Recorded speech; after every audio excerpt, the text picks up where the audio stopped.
دن اے بہار پھرتے ہیں، اور اس گلی کا گداغ میں جس میں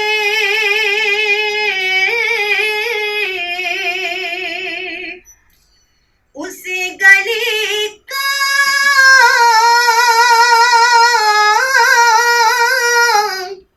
گداغ میں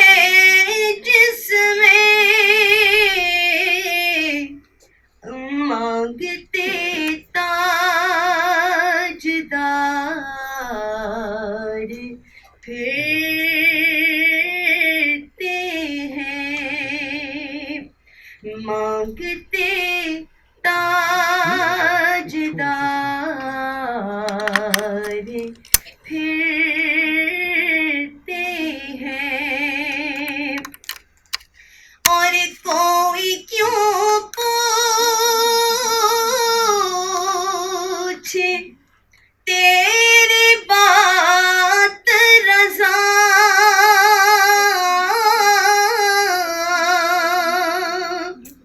کوئی کیوں پوچھے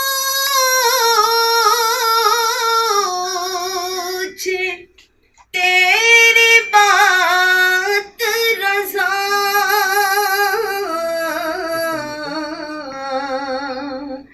تجھ سے عاشق ہزار پھرتے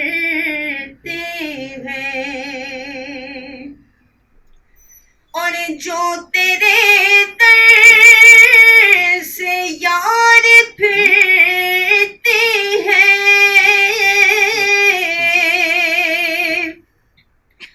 جو تیرے در سے یار پھرتے ہیں، در بدر یوں ہی خار پھرتے ہیں، در بدر یوں ہی خار پھرتے ہیں، وہ سوئے لال زار پھرتے ہیں۔ آج کے توسیع خطبے کا عنوان ہے جدیدیت، روایت اور منہج نبوی صلی اللہ علیہ وسلم کی روشنی میں خواتین کا کردار۔ آج کے توسیع خطبے میں ہمارے صدر نشین ہیں اس توسیع خطبے کے پروفیسر فتح محمد ملک صاحب،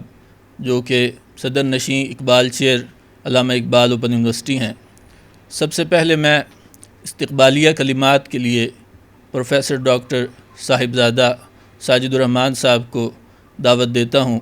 جو کہ صدر نشین ہیں سیرت چیئر کے۔ صدر مجلس عزت مآب پروفیسر فتح محمد ملک صاحب، آج کے مہمان مقرر پروفیسر ڈاکٹر ازکیہ ہاشمی صاحب، اور میرے انتہائی محترم بھائی پروفیسر ڈاکٹر معین الدین ہاشمی صاحب، خواتین و حضرات، سیرا چیئر اور جو دیگر چیئرز یہاں پہ قائم کی گئی تھیں، ان کا بنیادی مقصد یہ تھا کہ جو ٹھوس علمی کام، تحقیقی کام اور ڈگری ایوارڈنگ کام ہیں، وہ ہمارے ڈپارٹمنٹس بخوبی سر انجام دے رہے ہیں۔ یہ چیئرز ایک ایسا لائحہ عمل مرتب کریں کہ ان کا کام براہ راست عوام الناس سے متعلق ہو۔ سیرت النبی صلی اللہ علیہ وسلم کے حوالے سے پبلک میں ایک اویئرنیس آئے اور وہ سوالات جو ایک عام آدمی کے ذہن میں جنم پاتے ہیں ان کا مؤثر جواب دیا جائے۔ اسی طرح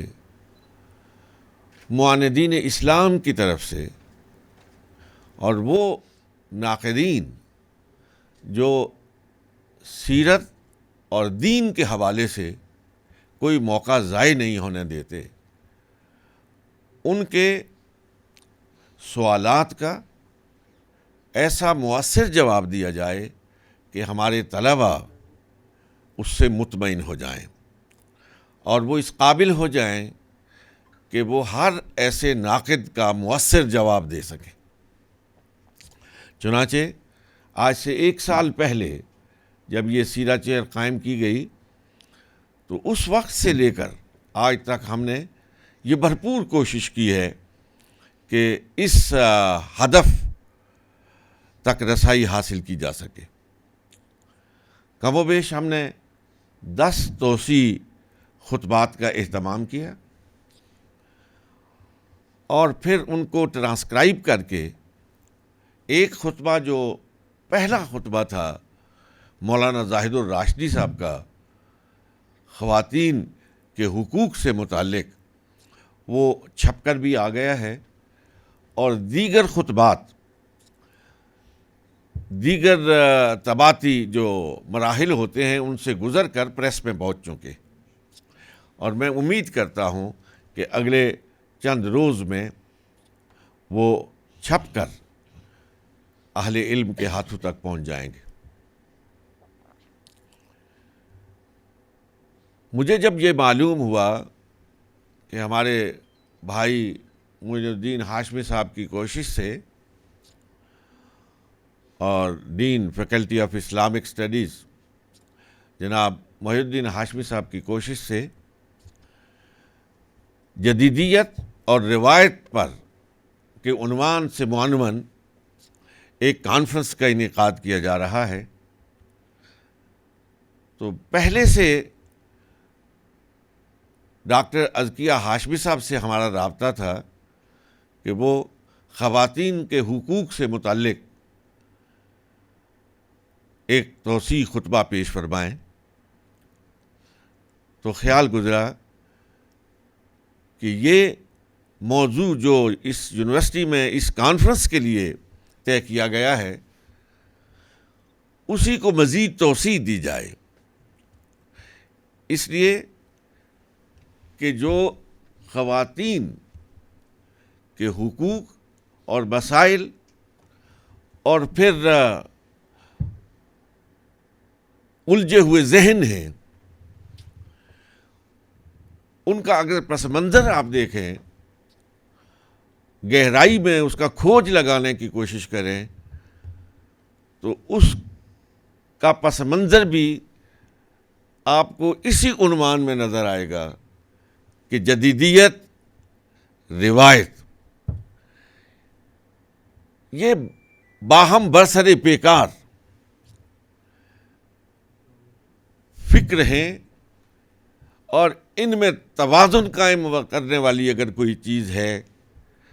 اور صحیح راست سمت پر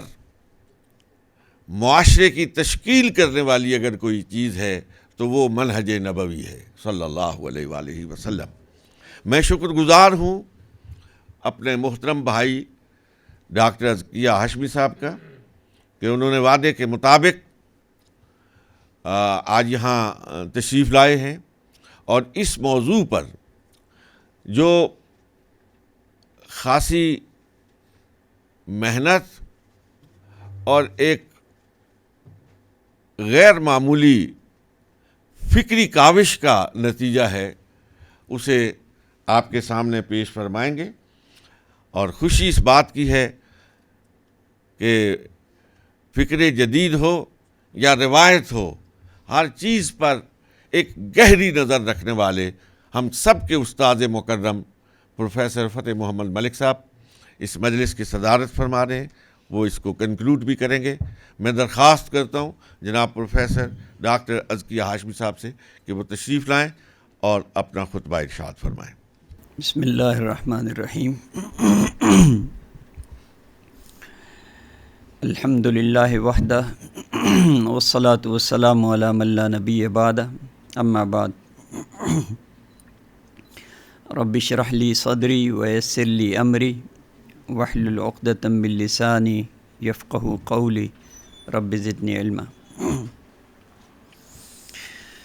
انتہائی قابل احترام جناب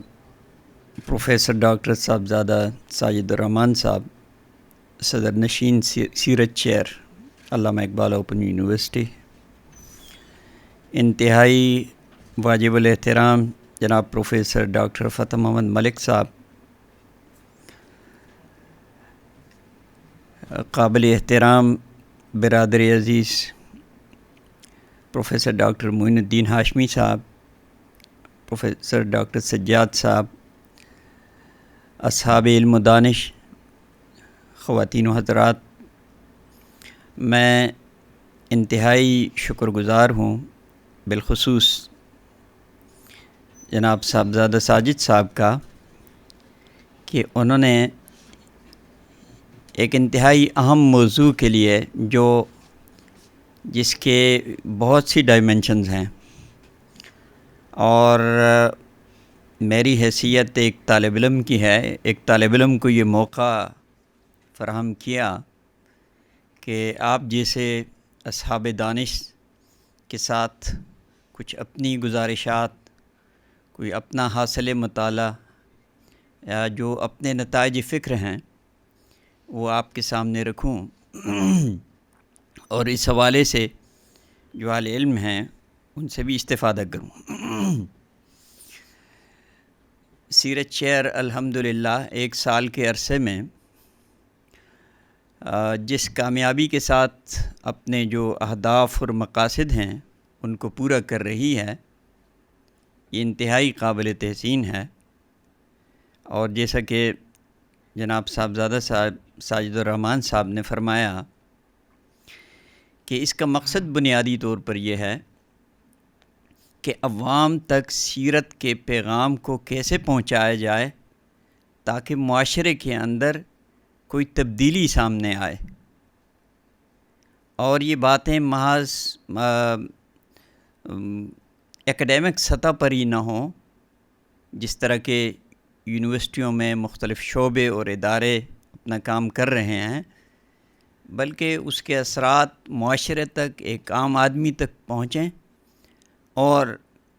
مختلف قسم کے سوالات جو عام ذہنوں کے اندر آج کل پیدا ہو رہے ہیں اور اس حوالے سے بہت سے کنفیوژن بھی ہیں، ان کو دور کرنے میں مدد مل سکے۔ اس حقیقت سے انکار ممکن نہیں ہے کہ خواتین کو جو شرف، جو عزت، جو وقار اور جو حقوق اور آزادیاں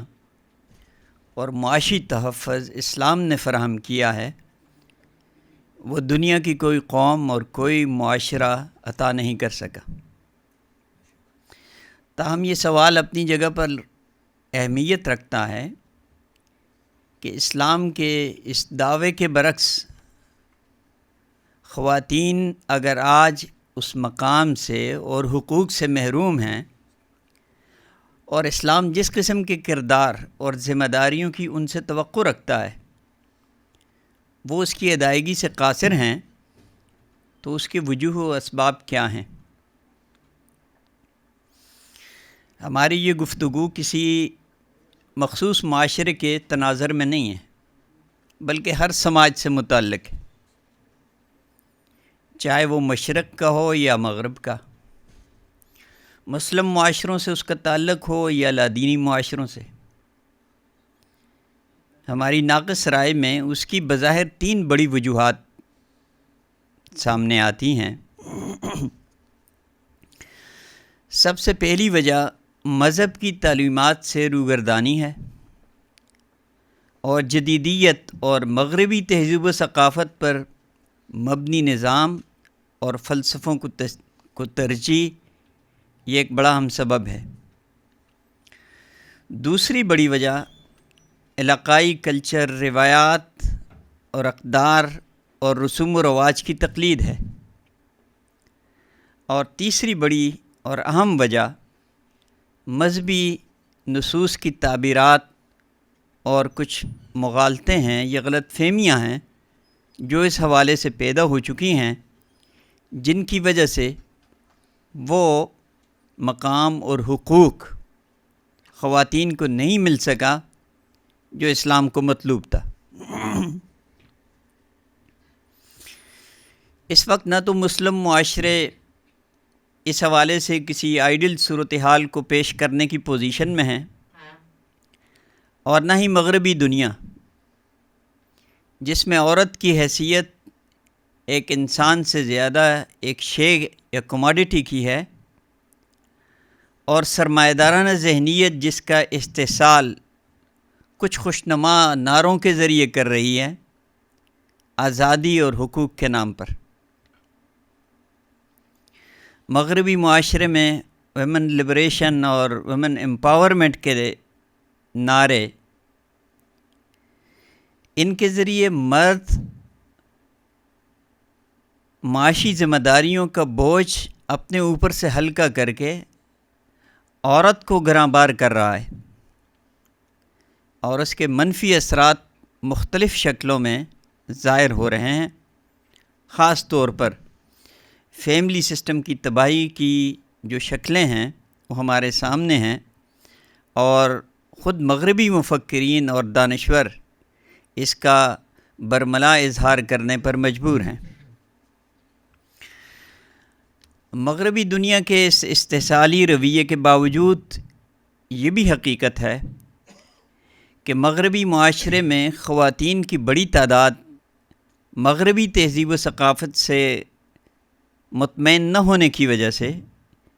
اسلام کی جانب بڑی تیزی سے مائل ہو رہی ہے۔ اس کے باوجود کہ منفی پروپیگنڈا اور اسلاموفوبیا کے حوالے سے کے باوجود ہم یہ دیکھتے ہیں کہ خواتین کی بڑی تعداد اسلام کو بڑی تیزی کے ساتھ قبول کر رہی ہے اور اسلام کے دامن میں پناہ لے رہی ہے، اور اس میں خواتین کا تناسب مردوں سے بہت زیادہ ہے۔ دوسری طرف ہم مسلم معاشروں کی طرف آتے ہیں کہ مسلم معاشرے مذہب کی تعلیمات سے بیگانگی کی وجہ سے خواتین کو مکمل انصاف اور حقوق دینے سے بھی قاصر ہیں، اور اس کے مظاہر ہمیں ان معاشروں میں بالخصوص ہمارے اپنے پاکستانی معاشرے کے تناظر میں اگر ہم دیکھیں تو اس کے مظاہر مختلف شکلوں میں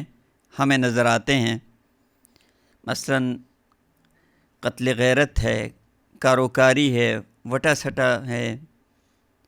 خواتین کو وراثت سے محروم کیا گیا ہے، قرآن سے شادی کے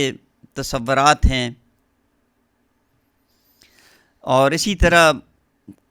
بہت سے ظالمانہ رویے ہیں جو شوہروں کی طرف سے بھی ہیں اور ساس اور نندوں کی طرف سے بھی ہیں۔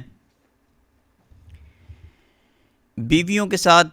تحقیر آمیز سلوک ہے اور گھریلو تشدد ہے جو ہمیں مختلف شکلوں میں نظر آتا ہے۔ یہ صورتحال ایک طرف تو دین کے مسائل سے ناواقفیت کا نتیجہ ہے، تو دوسری طرف علاقائی کلچر اور روایات پر مذہب کا لیبل لگا کر خواتین پر وہ پابندیاں لگائی جاتی ہیں جن کی مذہب میں کوئی گنجائش نہیں ہے۔ مثلاً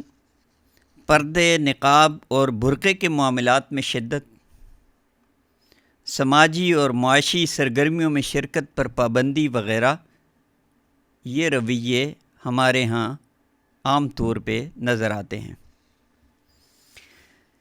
اس کے علاوہ بہت سے ایسے تصورات ہیں جو مذہب کے عنوان سے پیش کیے جاتے ہیں اور ان کی وجہ سے بڑی غلط فہمیاں پیدا ہوتی ہیں اور خواتین سے متعلق توہین آمیز رویے سامنے آتے ہیں جن کی اصلاح کی شدید ضرورت ہے۔ یہاں میں چند مخصوص تصورات کا مختصراً ذکر کروں گا کہ ہمارے ہاں عام طور پہ یہ تصور موجود ہے کہ حضرت حوا نے حضرت آدم کو بہکایا تھا، اور اس کی بنیاد بائبل کی کتاب پیدائش میں ہے، جس میں عورت کو برائی کا محور کہا گیا ہے کہ وہ سورس آف ایول ہے، وہ ازلی گناہ کی مرتکب ہوئی ہے، اور وہ مرد کو پھل کھلانے کا محرک بنی ہے۔ برائی کے لیے انگریزی میں ایک لفظ ایول استعمال ہوتا ہے، جو شیطان کے لیے بھی استعمال ہوتا ہے۔ یہ لفظ ایو سے ہے، ایول، اور یہ حوا کا انگریزی نام ہے ایو۔ یہی تصورات جو ہم تک پہنچے ہیں، یہ مختلف معاشروں کے اندر یہ تصورات رہے ہیں، اور یہ انہی کا تسلسل ہے کہ یہ تصور ہمارے ہاں رائج ہو گیا ہے کہ عورت کا کردار مرد کو بہکانے میں زیادہ ہے، اور وہی دراصل حضرت آدم کو یا بنی نوع انسان کو جنت سے نکالنے کا ذریعہ بنی ہے۔ آپ اگر جاہلی شاعری کو دیکھیں تو یہ تصورات جاہلی شاعری کے اندر بھی پائے جاتے ہیں۔ مثلا ایک مشہور شعر ہے،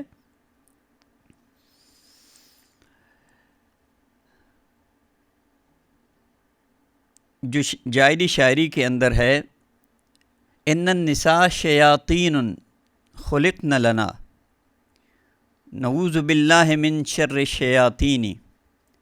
نعوذ باللہ۔ اس کا مطلب یہ ہے کہ نعوذ باللہ عورتیں شیطان ہیں، اور ہم شیطان الرجیم سے، جو کہ مردود ہے، اس سے پناہ مانگتے ہیں۔ اسی طرح کا ایک تصور ہمارے ہاں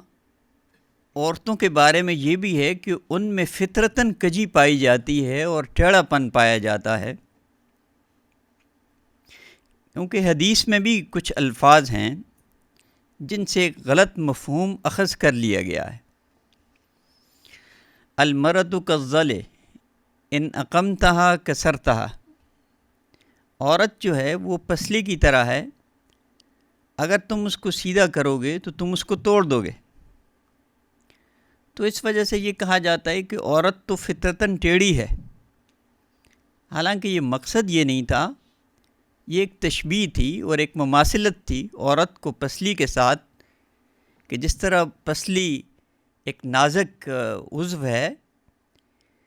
تو اسی طرح عورت بھی نازک ہے، اور جس طرح پسلی نازک ہوتی ہے، اسی طرح عورت کی نزاکت کا لحاظ مردوں کو کرنا چاہیے۔ یہ نہیں ہے کہ عورت کو اپنے مزاج کے مطابق، جو مرد کا مزاج ہے، اس کے مطابق ڈھالنا درست نہیں ہوگا۔ اب یہ تصور جب ذہن میں پیدا ہو گیا کہ عورت ٹیڑھی ہے، تو یہ چیز بھی نتیجتاً سامنے آئی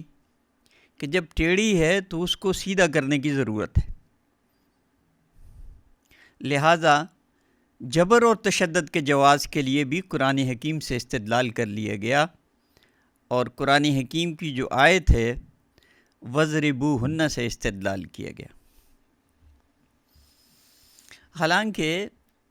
ضرب کا جو حکم ہے وہ ایک مخصوص حالات میں ایک آخری آپشن کے طور پر دیا گیا تھا، اور یہ ان خواتین سے متعلق تھا جو نشوز کی مرتکب ہوتی ہیں، اور حضرات عالم جانتے ہیں کہ نشوز سے مراد کیا ہے۔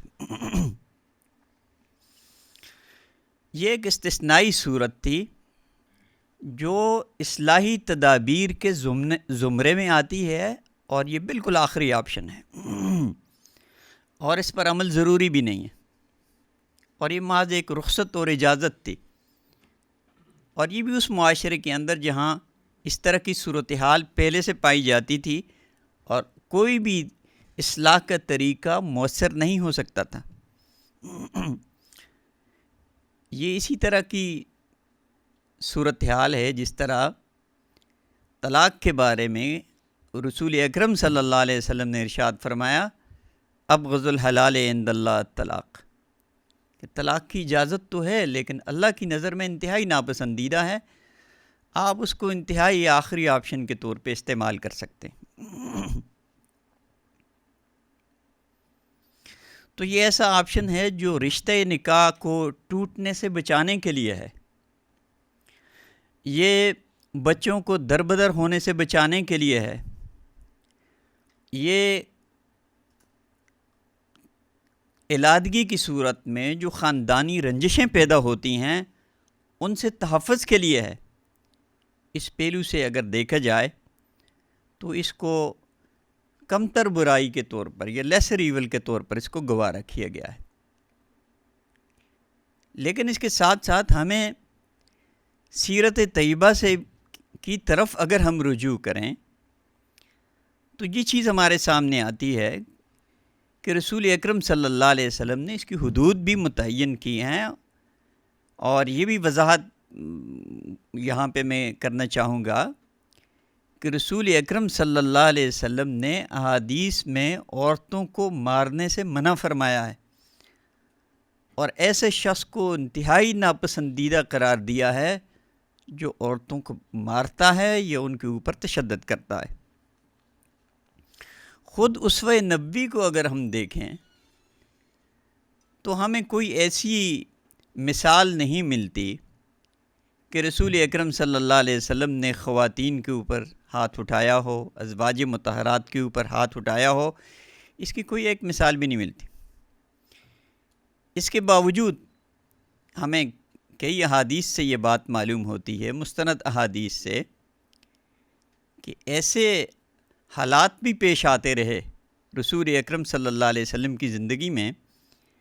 کہ آپ صلی اللہ علیہ وسلم کو کچھ ناگواری بھی ہوئی بعض معاملات میں، اور وہ ایک فطرتی بات ہے، اور خاوند اور بیوی کے جو معاملات ہیں ان میں کمی بیشی ہوتی رہتی ہے۔ تو لیکن اس کے باوجود رسول اکرم صلی اللہ علیہ وسلم نے کوئی سخت قدم نہیں اٹھایا کہ آپ صلی اللہ علیہ وسلم نے کسی کے اوپر ہاتھ اٹھایا ہو۔ یہاں بطور مزاح کی ایک بات میں کرنا چاہوں گا کہ ایک آدمی کی اگر 2 بیویاں ہوں تو کیا صورتحال ہوتی ہے، روزانہ جھگڑے ہوتے ہیں، اور جہاں آپ صلی اللہ علیہ وسلم نے بوقت وصال غالباً 9 خواتین تھیں بوقت وصال آپ صلی اللہ علیہ وسلم کے نکاح میں، لیکن کبھی کوئی ایسا واقعہ پیش نہیں آیا کہ آپ صلی اللہ علیہ وسلم نے کوئی تشدد سے کام لیا ہو، کوئی سخت بات ارشاد فرمائی ہو، کوئی توہین آمیز لہجہ اختیار فرمایا ہو، کوئی سخت غصے کی بات کی ہو، حتیٰ کہ واقع عفق جو اتنا اہم واقعہ ہے اور جس میں کتنا سخت سکنڈلائز کیا گیا تھا، وہ جو واقعہ ہے، رسول اکرم صلی اللہ علیہ وسلم کی شخصیت کوئی عام شخصیت تو نہیں ہے، آپ صلی اللہ علیہ وسلم تو دونوں جہانوں کے سردار ہیں، اور آپ صلی اللہ علیہ وسلم کے لیے تو یہ کائنات تخلیق ہوئی ہے، اتنی بڑی ہستی کہ دل کے اوپر کیا گزری ہوگی، جب کہ وہی بھی نہیں اتر رہی، اللہ کی طرف سے آزمائش ہے، اور اللہ تعالیٰ پیغمبر کا اسوہ اور نمونہ انسانیت کے سامنے رکھنا چاہتا ہے کہ صبر اور تحمل کیا ہوتا ہے اور برداشت کس چیز کا نام ہے۔ یہ ساری چیزیں ہمیں رسول اکرم صلی اللہ علیہ وسلم کے طرز عمل سے اور آپ صلی اللہ علیہ وسلم کے ان رویوں سے ہمارے سامنے آتی ہیں۔ قوامیت کے کچھ تصورات ہیں جو غلط ہیں، جو ہمارے ذہنوں کے اندر پائے جاتے ہیں، اور ان کے لیے استدلال الرجال قوامون علی النساء سے کیا جاتا ہے۔ یہ تصورات بھی قابل اصلاح ہیں، حالانکہ قوامیت سے مراد کوئی ڈکٹیٹرشپ نہیں ہے کہ مرد ایسا حاکم ہے جس کے اختیارات لامحدود ہیں، وہ جو چاہے فیصلے کرے اور پھر ان فیصلوں کو نافذ کرنے کا مکمل اختیار اس کے پاس ہو، یہ قوامیت کا یہ مفہوم نہیں ہے۔ یہ تو اصل میں گارڈین شپ ہے، یہ تو گھر کے نظام کو چلانے کے لیے کچھ ذمہ داری ہے جو مرد کو تفویض کی گئی ہے، اور یہ ذمہ داری بھی مشاورت کے ساتھ مشروط ہے۔ جس طرح ریاست کا ایک سسٹم مشاورت کے ساتھ چلتا ہے، اسی طرح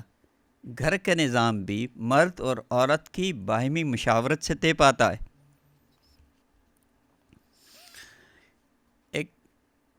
ایک بڑی غلط قسم کی تصور ہمارے ہاں عورتوں کے مکار ہونے کے بارے میں بھی پایا جاتا ہے۔ یہ اصل میں کچھ ہمارے ذہنوں کے اندر بہت سی چیزیں ایسی بٹھا دی گئی ہیں کہ وہ جو رویے ہمارے پیدا ہوتے ہیں تو اس کے پیچھے یہ بنیادی باتیں ہیں جن کی اصلاح کی ضرورت ہے۔ اور اس مکاری کو بھی قرآن سے منسوب کیا گیا ہے اور قرآن سے استدلال کیا گیا ہے کہ ان کید کن عظیم، جو عزیز مصر نے کہا تھا کہ عورتوں کا جو مکر ہے وہ بہت بڑا ہے۔ ہاں، حالانکہ ان کید شیطان کان ضعیفا بھی ہے، حالانکہ یہ کوئی اللہ تعالیٰ کی طرف سے کوئی سٹیٹمنٹ نہیں ہے، یہ عزیز مصر کی زبانی، یہ اس کی سٹیٹمنٹ ہے جس کو قرآن حکیم نے نقل کیا ہے۔ اور یہی قید جس کا معنی مکر کیا جاتا ہے، یہ برادران یوسف کے بارے میں بھی قرآن حکیم کے اندر اسی صورت کے اندر موجود ہے۔ لا تقصص رؤیاک علی اخوتک فیکیدوا لک کیدا۔ یوسف علیہ السلام کو فرما رہے ہیں کہ یہ جو خواب تم جو مجھے بتا رہے ہو، یہ اپنے بھائیوں کے سامنے بیان نہ کرنا، ورنہ وہ کوئی مکر و تدبیر کریں گے۔ عورت کو کچھ طعنے بھی دیے جاتے ہیں، جن میں سے ایک بڑا طعنہ عورت کے کم عقل اور بیوقوف ہونے کا ہے، اور اس کے لیے بھی استدلال حدیث سے کیا جاتا ہے، یا معاشر النساء ما رأیت من ناقصات عقل و دین اذهب للب الرجل الحازم من احداکن، کہ عورتوں کی جماعت، میں نے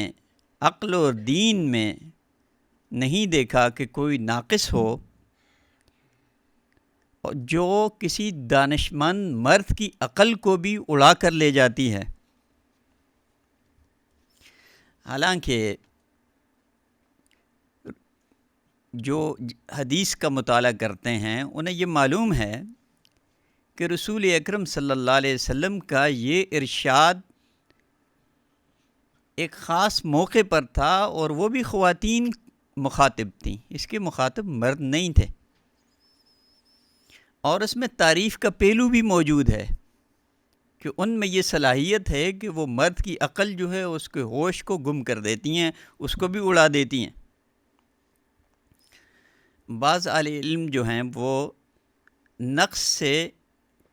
رعایت مراد لیتے ہیں، یعنی جس طرح نقصان کے معنی کمی کے یا رعایت کے ہیں، اور ناقصات العقل و دین کا وہ یہ مفہوم مراد لیتے ہیں کہ دین اور دنیا کی ذمہ داری میں تخفیف کی گئی ہے، رعایت دی گئی ہے اور کمی کی گئی ہے، یہ مطلب ہے اس کا، نہ یہ کہ عورتیں کم عقل ہیں اور بیوقوف ہیں۔ وگرنہ تو خود قرآن حکیم کے اندر خواتین کی عقل اور سمجھداری اور ان کے فہم اور ان کے بصیرت کی اور بہت ساری چیزیں ہیں جن کو قرآن حکیم نے بیان کیا ہے۔ وہ شیخ مدین کی بیٹی کا ذکر اگر آپ دیکھیں، یا ملکہ سبا کا ذکر، قرآن حکیم نے بہت اچھے الفاظ کے ساتھ ان کا ذکر کیا ہے۔ یہ چند وہ غلط فہمیاں ہیں جو مذہبی نصوص کی تعبیرات کے حوالے سے ہمارے ذہنوں کے اندر پائی جاتی ہیں اور جن کی اصلاح کی ضرورت ہے۔ موجودہ جو صورتحال ہے، اس میں ایک طرف مغربی فکر و تہذیب آزادی اور مادی ترقی کے عنوان سے خواتین کو ان کے حقیقی کردار اور ان کی ذمہ داریوں سے فرار کی تعلیم دی جا رہی ہے، اور اس کے جو اثرات ہیں منفی، وہ مشرقی معاشروں میں بہت نمایاں نظر آتے ہیں۔ مگر اس کے ساتھ ساتھ روایت پرستی اور قدامت پرستی اور دین اور مذہب کے عنوان سے خواتین کے جو حقوق ہیں، ان کے مذہبی حقوق، ان کے سماجی حقوق، ان کے قانونی حقوق، یہ روایت پرستی اور قدامت پرستی اس راستے میں ان حقوق کے سلسلے میں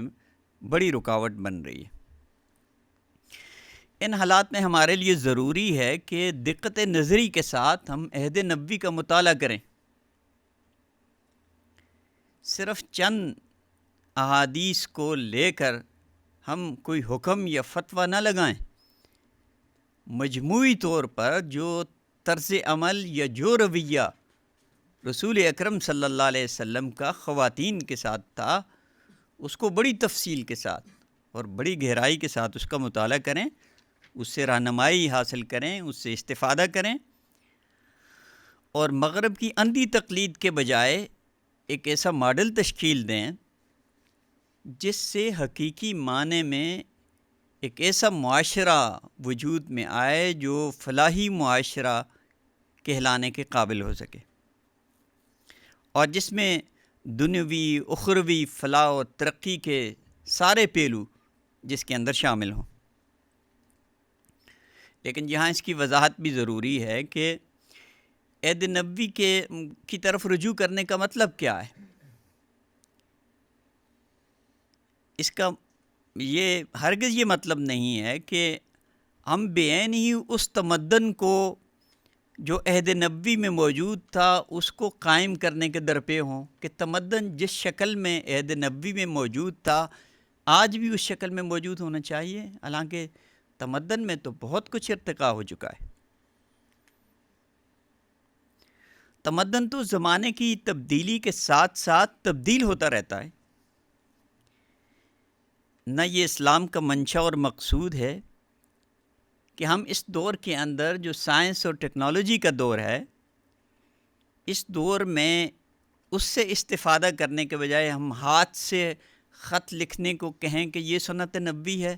جس طرح قدیم زمانے میں یہ ایک رائج تھا طریقہ، یا بجلی کی جگہ ہم چراغ جلانے کو یہ سمجھیں کہ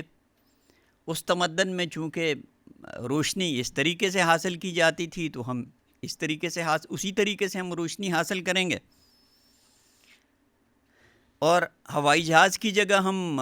گھوڑوں اور اونٹوں پر سفر کرنے کو ترجیح دیں اور یہ کہیں کہ یہ تو سیرت طیبہ سے یہی چیز ہمیں معلوم ہوتی ہے۔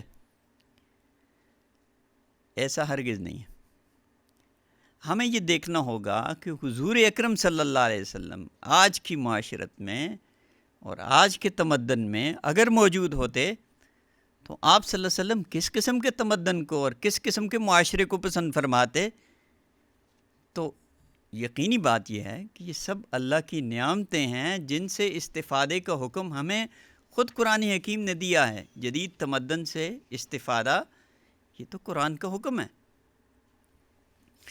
اب ہم دوسرے پہلو کی طرف آتا ہوں کہ آج کے دور میں یہ سیرت کی روشنی میں خواتین کا جو کردار ہے وہ کیا ہونا چاہیے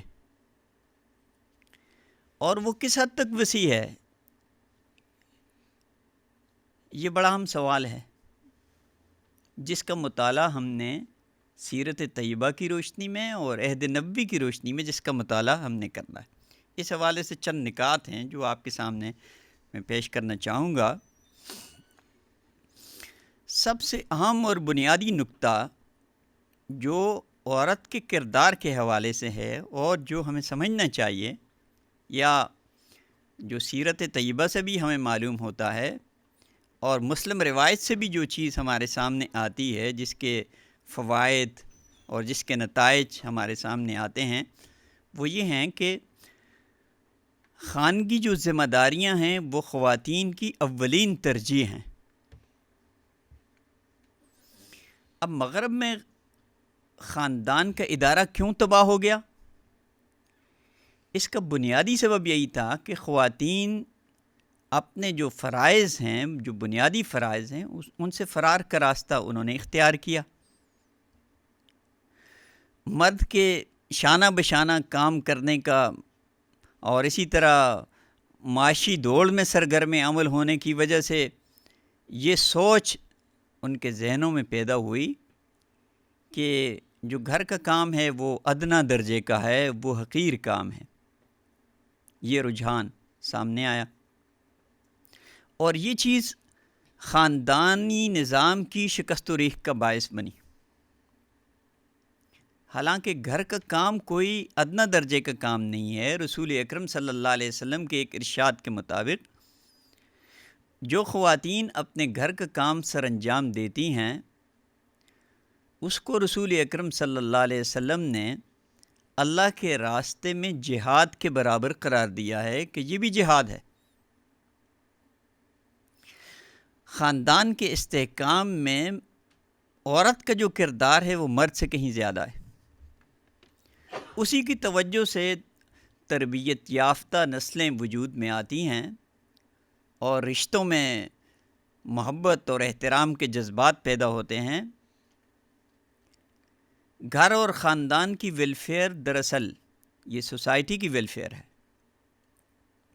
اور ان کا اصل دائرۂ عمل ان کا گھر، ان کا خاندان ہے، جس کی تربیت کا کوئی منظم پروگرام ہماری ترجیحات میں شامل نہیں ہے۔ قرآن کی یہ جو ہدایت ہے وَقَرْنَ فِي بُيُوتِكُنَّ، یہ ہدایت اصل میں اسی مقصد کی تکمیل کے لیے ہے کہ خواتین گھر میں رہیں، لیکن اس کا ہرگز یہ مطلب نہیں ہے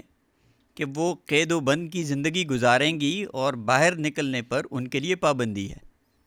مقصد گھریلو ذمہ داریوں کی اہمیت کو واضح کرنا ہے۔ علامہ اقبال مرحوم اسی چیز کی طرف توجہ دلاتے ہیں،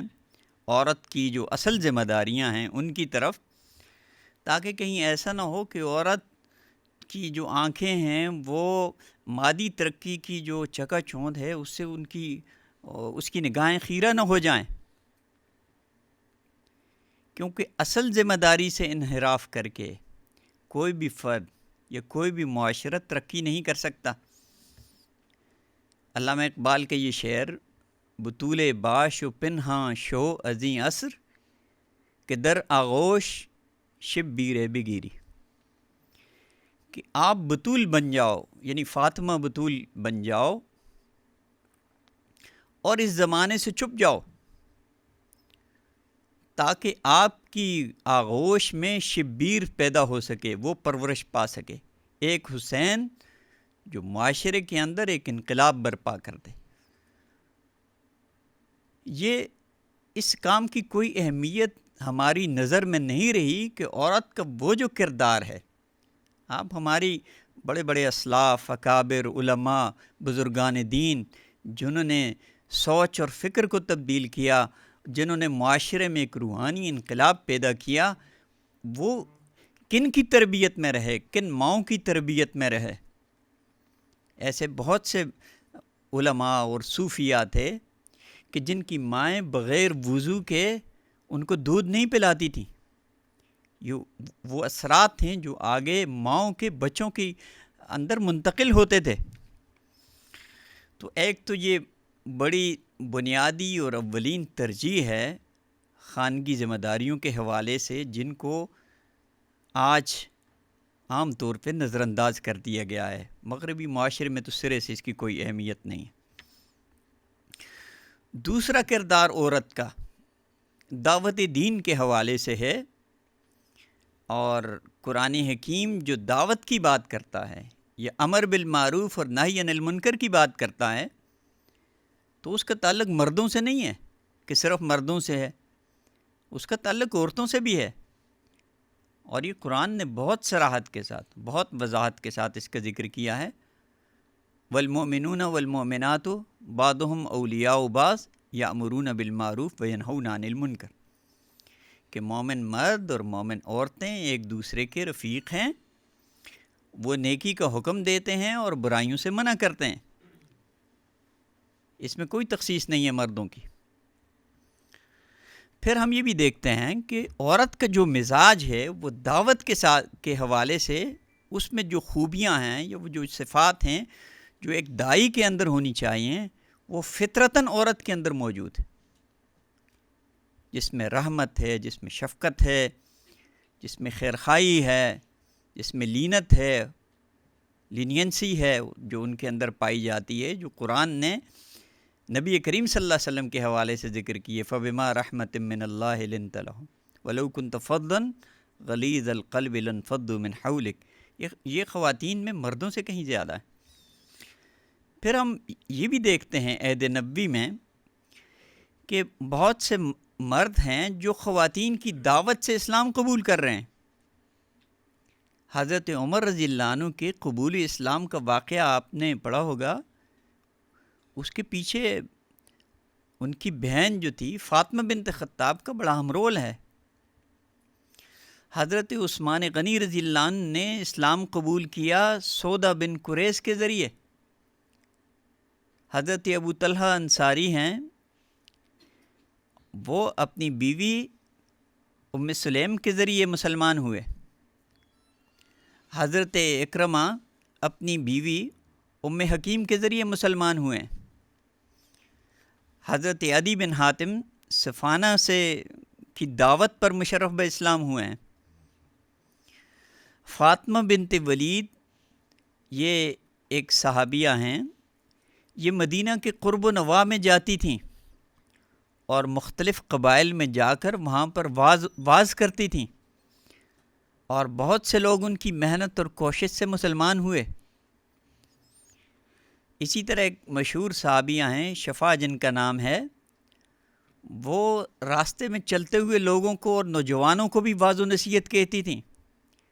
اور نوجوانوں کو ڈانٹ بھی دیتی تھیں، عمر رسیدہ تھیں۔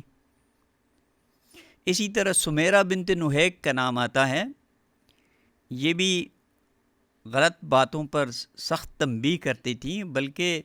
بعض روایات میں کہ ان کے ہاتھ میں کوڑا بھی ہوتا تھا جس کو کبھی کبھی استعمال بھی کر لیتی تھی۔ آج اس کی توقع اپنے معاشرے میں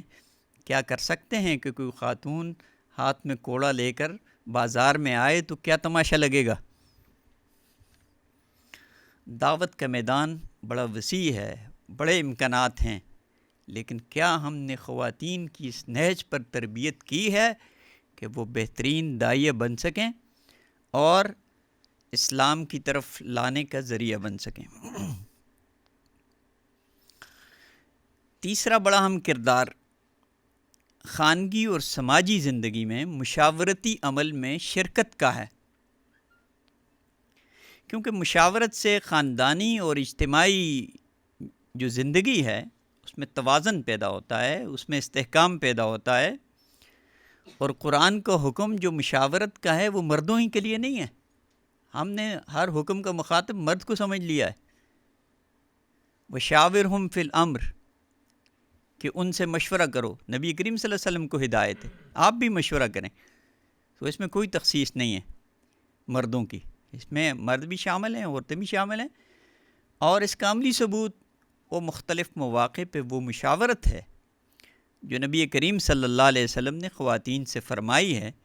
خاص طور پہ صلح حدیبیہ کے موقع پر حضرت ام سلمہ رضی اللہ عنہ کے مشورے کو قبول فرمایا تھا،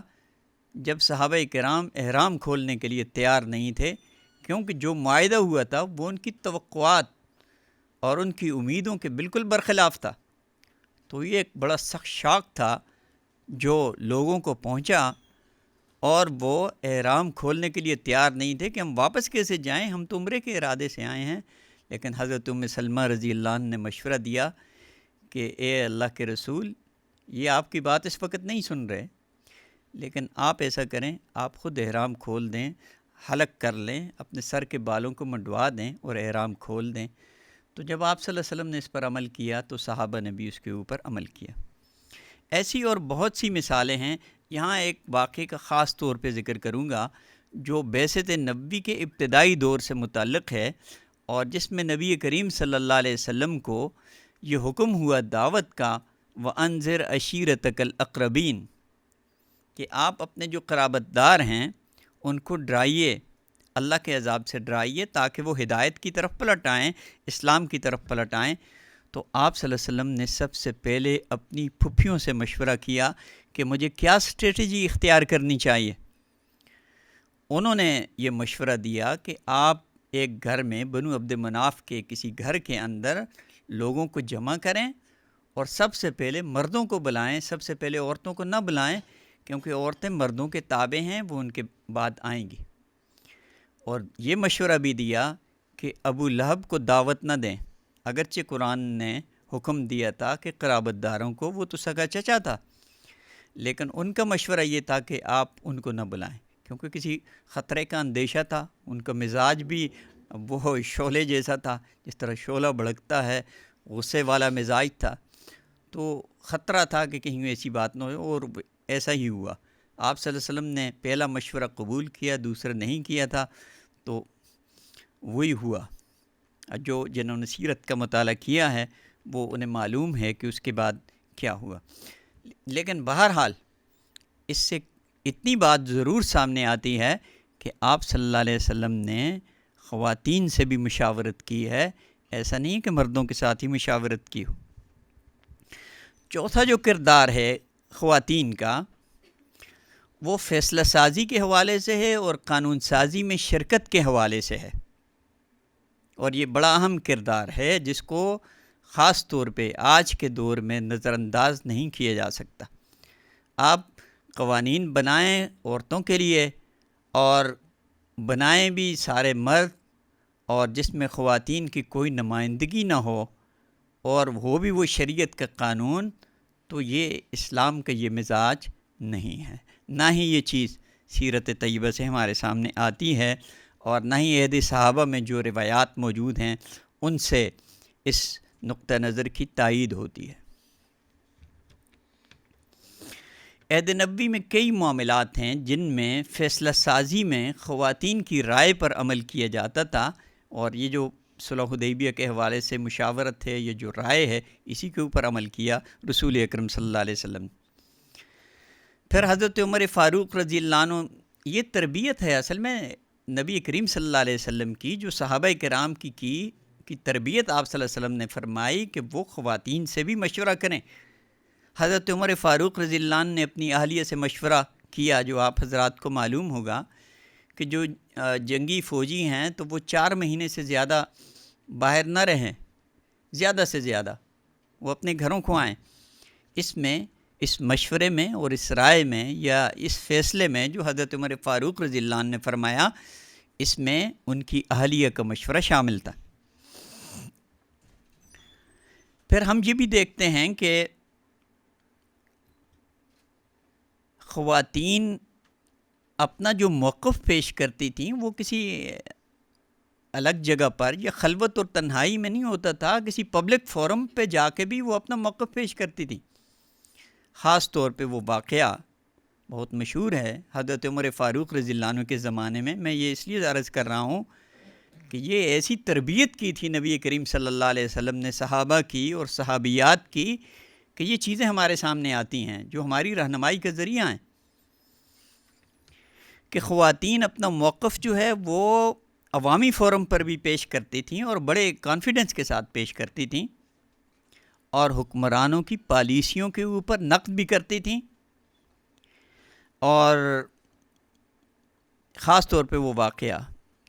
جو مہر کی تحدید کے حوالے سے حضرت عمر رضی اللہ عنہ کا تھا کہ انہوں نے کہا کہ جی مہر کی مقدار بہت زیادہ ہے، اس کو تھوڑا سا اس کو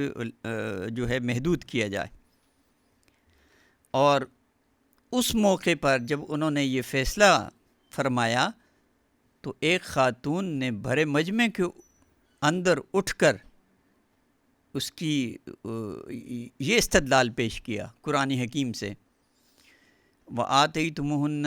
قِنْطَارًا فَلَا تَأْخُذُوا مِنْهُ شَيْئًا، کہ اگر تم نے قنطار یعنی ڈھیروں مال بھی دیا ہوا ہے مہر کی شکل میں، اور تم کسی دوسری عورت کے ساتھ شادی کرنا چاہتے ہو، تو ایسا نہ کرو کہ جو ہے وہ تم اسے واپس نہ کرو، یعنی جتنا لیا ہے وہ واپس کرو۔ اگرچہ قرآن نے براہ راست اس بارے میں کچھ نہیں کہا، لیکن اس آیت سے اشارہ یہ ہوتا ہے کہ جب مہر قنطار کی شکل میں یعنی ڈھیروں مال کی شکل میں بھی ہو تو وہ ایکسیپٹیبل ہے، وہ مہر ہے۔ تو جب قرآن نے اس کا ذکر کیا ہے تو آپ کیوں اس کی تردید کر رہے ہیں؟ تو حضرت عمر کا جو مقام ہے، اور یہ بلا وجہ تو نہیں کہا اقبال نے کہ Umar the first critical and independent mind in Islam کی جو بات کی ہے اقبال نے، کہ ان کا ذہن بہت ہی ناقدانہ بھی تھا اور بڑا اللہ نے ان کو بڑی فہم اور بصیرت عطا کی تھی، اور یہ صلاحیت بھی تھی کہ اگر کوئی غلط بات ہو گئی ہے تو اس سے رجوع بھی کرنے والی بات یہ عمر جیسا شخص ہی کر سکتا ہے، ہمارے جیسا مولوی نہیں کر سکتا، کہ بھرے مجمع میں اسے ٹوکا جائے، اسے غلطی کا احساس دلایا جائے اور دلیل کے ساتھ بات کی جائے اور اس کو منہ بند نہ کیا جائے بلکہ تائید کی جائے، یہ رویہ۔ حضرت عمر فاروق رضی اللہ عنہ نے اس کے جواب میں کیا فرمایا؟ اصابت المرأ و اختار الرجل، یہ نہیں فرمایا کہ میں نے غلطی کی، یہ فرمایا کہ عورت نے درست کہا، مرد نے غلطی کی۔ یہ الفاظ انتہائی قابل غور ہیں کہ اس کی غلطی کی نسبت اپنی طرف نہیں کی، یعنی تاکہ کوئی یہ نہ سمجھے کہ مرد ہی اصابت رائے کا مالک ہے، مرد کی رائے ہی درست ہوتی ہے، عورت کی رائے درست نہیں ہوتی۔ تو یہ رویہ، یہ طرز عمل ہے جو نبوی تعلیمات کے زیر اثر ہمارے سامنے آتا ہے، اور اس قسم کی توقع آج کے دور میں شاید ممکن نہیں ہے کہ آپ کسی مرد سے کریں کہ وہ کوئی ایسی بات کہہ دے جو غلط ہو اور بھرے مجمع میں رجوع بھی کرے اور اس کی اپریشیٹ بھی کرے کہ آپ کی جو دلیل ہے وہ مضبوط ہے، وہ صحیح ہے۔ پانچواں جو اہم کردار ہے، یہاں ایک اس بات کی بھی وضاحت ضروری ہے، چونکہ میں نے فیصلہ سازی اور قانون سازی کے حوالے سے بات کی کہ خواتین کی شرکت اس میں انتہائی ضروری ہے۔ وہ اس لیے بھی ضروری ہے تاکہ خواتین کی حق تلفی نہ ہو، اور جو فریق متاثرہ ہوتا ہے وہ اپنا موقف زیادہ بہتر انداز میں پیش کر سکتا ہے۔ ظاہر ہے اس سے مرد پہ تو کوئی اثر نہیں پڑنا تھا، مہر تو ظاہر ہے عورت کا حق ہے، اور تحدید کی صورت میں نقصان تو عورت کو ہونا تھا، تو وہ چونکہ متاثر ہو رہی تھی، تو جب تک خواتین کو فیصلہ سازی میں اور قانون سازی میں شریک نہیں کیا جائے گا تو یہ مزاج جو ہے یہ اس سے سیرت طیبہ سے یا سنت نبوی سے ہم آہنگ نہیں ہوگا، اور نہ ہی خواتین کے لیے پوری طرح یہ باتیں قابل قبول ہو سکیں گی۔ پانچواں جو ایک اہم کردار ہے خواتین کا، وہ سماجی زندگی اور سماجی خدمات میں شرکت ہے۔ مجھے اندازہ نہیں ہے کہ میں کب اس کو ختم کروں گا، لیکن 10-15 منٹ میں اگر آپ کی 10-15 منٹ میں اگر اجازت ہو تو میں اس کو کنکلوڈ کر لوں۔ جی پانچواں جو کردار ہے وہ سماجی زندگی اور سماجی خدمات میں شرکت سے متعلق ہے۔ ہم یہ دیکھتے ہیں کہ عہد نبوی میں خواتین مسجد میں آتی تھیں، عام آمد و رفت ہوتی تھی، وعظوں میں شریک ہوتی تھیں، نمازوں میں شریک ہوتی تھیں، اور جو عیدین کے مواقع ہوتے تھے خاص طور پہ ان میں وہ شریک ہوتی تھیں۔ پھر آپ صلی اللہ علیہ وسلم حج کے سفر میں اپنے ساتھ لے جاتے تھے خواتین کو، اور آپ صلی اللہ علیہ وسلم نے یہ بھی فرمایا کہ لا تمنعوا اما اللہ مساجد اللہ، اللہ کی ان بندیوں کو اللہ کی مسجدوں سے نہ روکا کرو تاکہ وہ کچھ سیکھیں، دین کا علم حاصل کریں۔ لیکن آج خواتین کی اکثریت مساجد کے تعلیمی اور سماجی مراکز سے کٹ چکی ہے، اور رسول اکرم صلی اللہ علیہ وسلم کی یہ نصیحت بھی موجود ہے، اذا استأذنکم نساؤکم الی المسجد فأذنوا لہن، اگر وہ مسجد میں جانے کی اجازت آپ سے مانگیں تو اجازت نہ دیا کرو، ان کے اوپر کوئی پابندی نہ لگاؤ۔ جہاد میں شریک ہوتی تھیں، جہاد میں مختلف قسم کی ایکٹیویٹیز ہوتی تھیں، رجزیہ شاعری کے ذریعے موٹیویٹ کرتی تھیں، مردوں کو انکریج کرتی تھیں، زخمیوں کی عیادت کرتی تھیں. ایسی بہت سی چیزیں جو آپ کے سامنے ہیں، جو عہد نبوی میں ہمارے سامنے آتی. پھر معاشی سرگرمیوں میں بھی ان کی شرکت کے واضح ثبوت ہمیں ملتے ہیں نبی کریم صلی اللہ علیہ وسلم کے زمانے میں، کہ ہم یہ کہیں کہ جی عورت جو ہے وہ تو گھر کے اندر بیٹھی رہے گی اور کسی معاشی سرگرمی میں شریک نہیں ہو سکتی. حالانکہ خواتین عہد نبوی میں تجارت میں، کاشتکاری میں، باغبانی میں، مویشی بانی میں، طب اور جراحت میں، نرسنگ میں، دباغت میں جس میں وہ چمڑے کو کیا جاتا تھا، پکایا جاتا تھا، دستکاری میں، اور بہت سے ایسے پیشے تھے جن کے ساتھ وہ وابستہ تھیں، اور اس طریقے سے سوسائٹی کی ضروریات بھی پوری ہوتی تھیں اور جو کسب معاش ہے اس میں بھی وہ حصہ لیتی تھیں. اس لیے آج بھی خواتین کو کمانے سے یا ملازمت کے حق سے محروم نہیں کیا جا سکتا. اگرچہ تعلیمی اور تمدنی ترقی نے ان پیشوں میں اور ان خدمات میں ان کا دائرہ آج بہت وسیع ہو چکا ہے، مگر جن شعبوں میں خواتین زیادہ مفید ثابت ہو سکتی ہیں، وہ زیادہ اپنے کو کمفرٹیبل فیل کر سکتی ہیں، تو انہیں ان کا انتخاب کرنا ان کے لیے بہتر ہوگا. یہاں اس کی تفصیلات کا وقت نہیں ہے کہ وہ کون سے شعبے ہو سکتے ہیں، اور ان پیشوں سے منسلک ہو کر وہ سماج کی خدمت اور ترقی میں اپنا کردار ادا کر سکتی ہیں. لیکن اکثر ایسا ہوتا ہے کہ ان پیشوں سے وابستگی بعض اوقات ایک کل وقتی مصروفیت ہوتی ہے، خاص طور پہ ملازمت، کیونکہ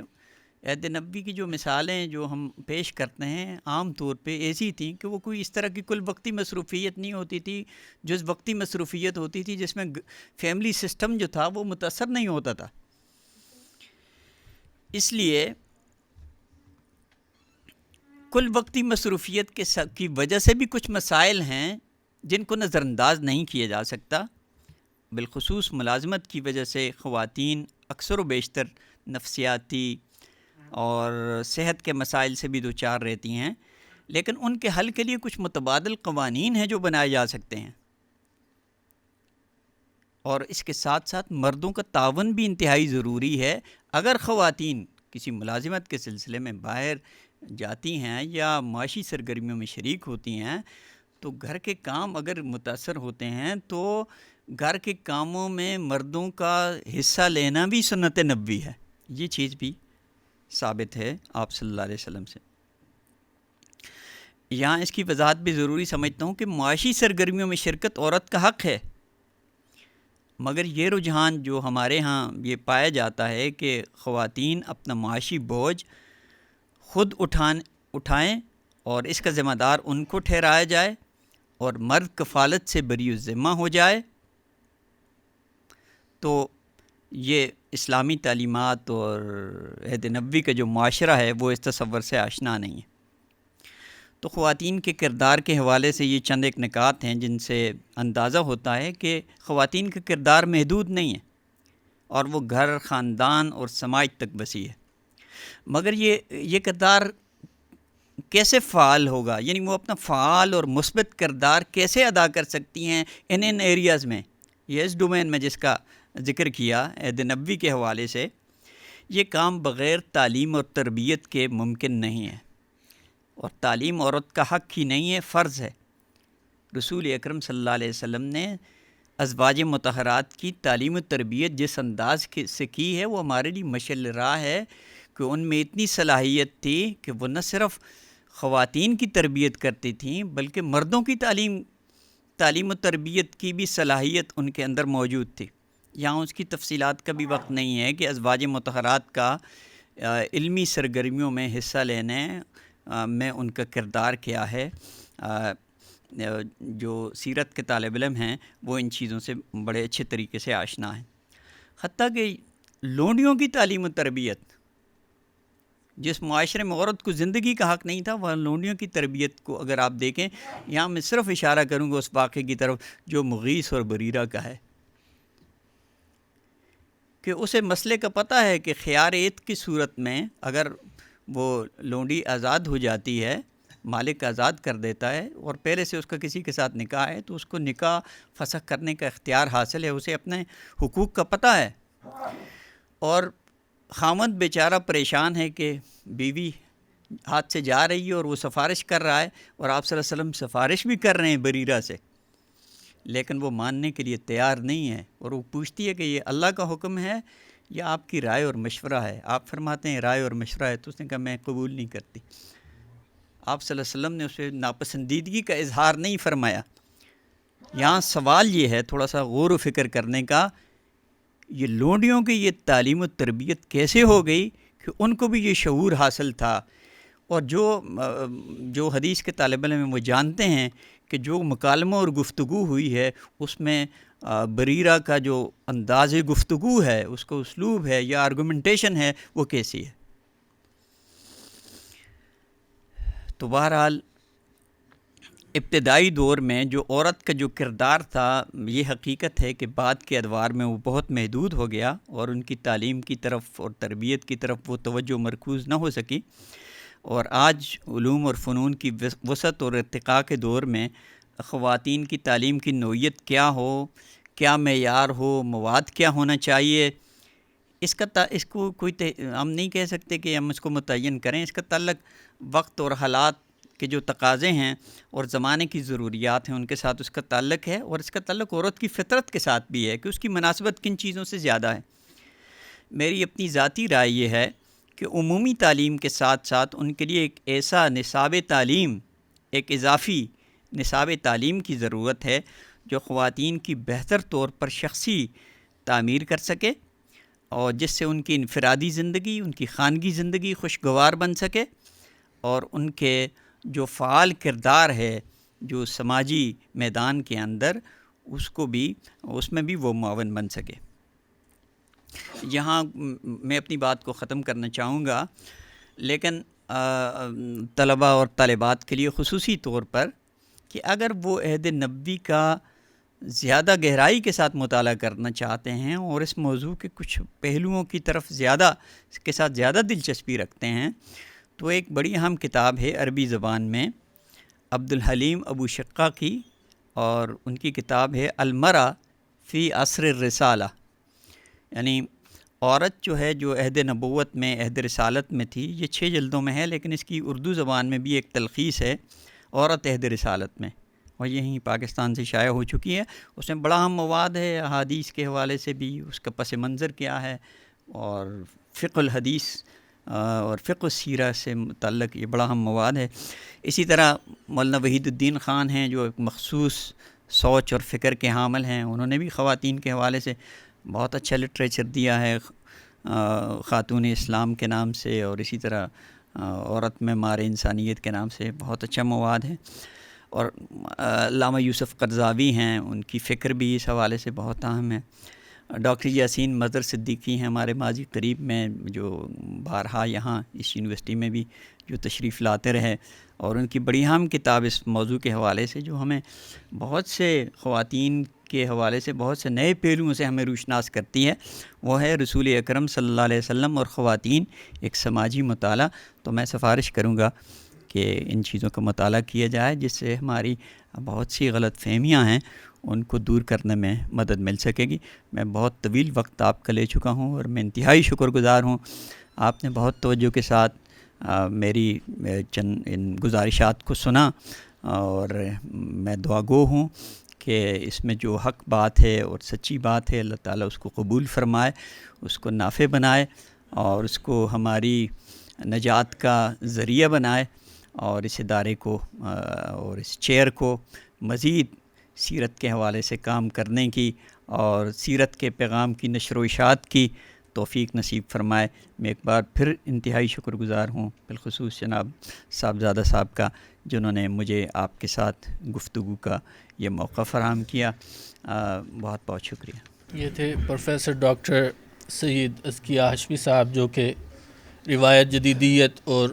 منہج نبوی کی روشنی میں خواتین کے کردار کے موضوع پر نہایت ہی پرمغز، جامع اور مدلل گفتگو فرما رہے تھے. اس کے بعد میں صدارتی کلمات کے لیے دعوت دیتا ہوں پروفیسر فتح محمد ملک صاحب، صدر نشین اقبال چیئر کو۔ حاضرین کرام، میں انتہائی محترم صاحبزادہ ساجد الرحمان صاحب کا شکر گزار ہوں کہ انہوں نے مجھے یہ موقع فراہم کیا کہ میں اتنی عمدہ، اتنی تجزیاتی اور مفصل گفتگو سنوں۔ میں نے اس گفتگو سے بہت کچھ سیکھا۔ اب زیادہ وقت آپ کا نہیں لوں گا، لیکن آپ کو ایک اپنے سوال میں شریک کروں گا کہ جب یہ بات ہوتی ہے اور میں پڑھتا ہوں یا سنتا ہوں کہ اماں حوا نے آدم کو ورغلایا، تو اگر وہ نہ ورغلاتی تو ہم کہاں ہوتے؟ تو اس کا مطلب اس میں بھی اللہ تعالیٰ کی حکمت تھی، انہوں نے اپنے طور پہ نہیں، انہیں پیدا ہی اس لیے کیا گیا تھا۔ تو یہ اس طرح کے جو سوالات ہیں بہت سے میرے ذہن میں جنم لیتے رہے، اور ان سوالات کے جو اٹھے میرے دل میں، ان کے لیے بھی میں ان کا بہت ہی زیادہ احسان مند ہوں کہ ان کی اتنی عمدہ، تفصیلی، تجزیاتی اور بڑی حد تک آج کے ماحول کو دیکھیں تو تنقیدی بصیرت افروز گفتگو جو ہے، اس نے مجھے ایک مرتبہ پھر قرآن پاک کو پڑھنے اور سمجھنے کا کہنے دیجیے کہ حوصلہ بخشا۔ اس لیے کہ جو عام طور پہ ہم یعنی خواتین کے لیے ایک تصور رکھتے ہیں، اور جو چلا آ رہا ہے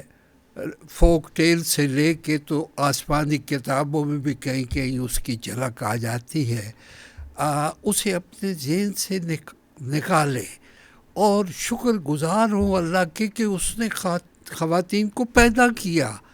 تاکہ ہم کچھ سیکھ سکیں، وہ ہماری پرورش کر سکیں، ہماری پرداخت کر سکیں اور ہمیں بتائیں جس طرح کہ صراط مستقیم کیا ہے، جس طرح سے حضرت عمر کو خواتین نے بتایا، جس طرح بہت سے اور صوفیاء کرام کو عورت نے اس طرح سے سمجھایا کہ وہ اللہ کے راستے پہ پھر برق رفتاری کے ساتھ چل پڑے۔ تو میں اتنی عمدہ، اتنی مفصل تقریر کے بعد، بلکہ خطاب کے بعد، میں آپ کا زیادہ وقت نہیں لینا چاہتا۔ اس میں مجھے یہ بھی ہے کہ آپ بہت دیر سے بیٹھے ہیں، اور یہ بھی ہے کہ اتنی عمدہ خطاب کے بعد میں کیا اور میری حیثیت کیا۔ تو بہت بہت شکریہ جی، تمام مہمانوں کا اور خواتین و حضرات کی تشریف آوری کا بہت شکریہ۔